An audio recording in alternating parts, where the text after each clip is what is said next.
Hello, now we're going to solve some logarithmic equations, and there are two different types of logarithmic equations.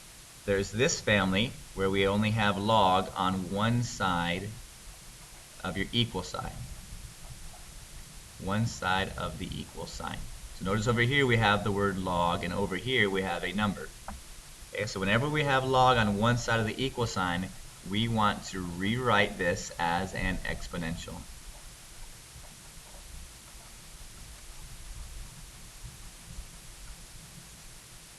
Okay, and there is a nice handy dandy little formula that we're allowed to do this on. So if we have any exponential equation, some base raised to some power equals something else. So this is your standard exponential equation where this number is your base, this number, whatever, is a power, and this is something else. We can change this into a log by writing the log of the base. Okay, your blob goes here, and the triangle portion goes over there. And this works both ways. So notice I have log on one side and a number over here. So I'm going to take this and rewrite it as an exponential. So that becomes 3. Okay, so this is your box. This is your triangle. So 3 to the 4th power equals this equation of 3x minus 3. So now I have my variable here. Nice linear, I can solve this one nicely. So 3 to the 4th power, 3 times 3 times 3 times 3. So 3 times 3 is 9. 9 times 9 is 81. Equals 3x minus 3. Add 3 to both sides. 3x equals 84. And finally dividing both sides by 3. X equals 3 goes into 8 2 times with a remainder of 2, 24. X equals 28 is the answer to this log base 3 of 3x minus 3 equals 4. X equals 28.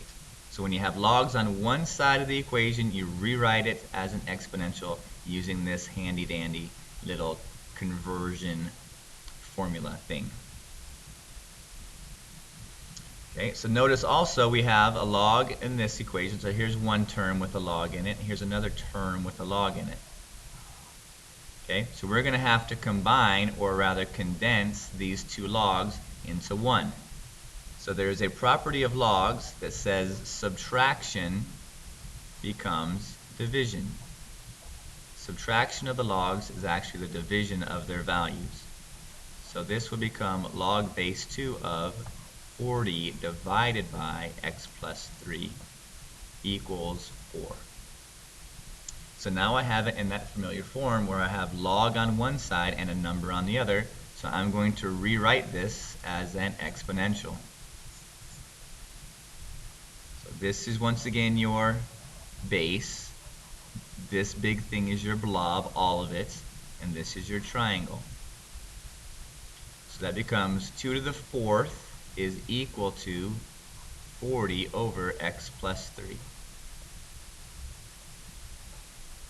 So now I have no longer a logarithmic equation, but a nice linear equation.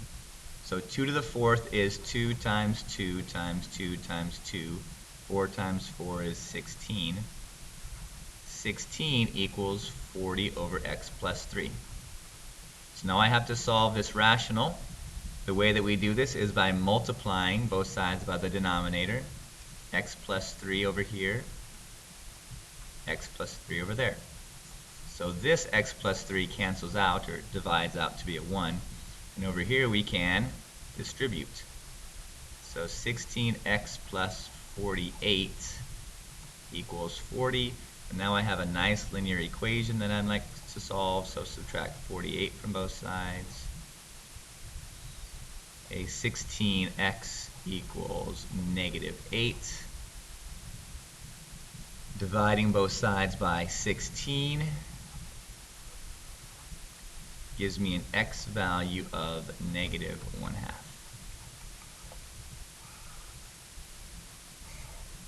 Okay, so checking our answer, because it's negative, if we plug a negative 1/2 in here, we still get a positive 2.5, which is fine. We can take the log of a positive, but we cannot take the log of a negative. So that checks out. So when you have logs on one side, you need to condense them and then rewrite them as an exponential.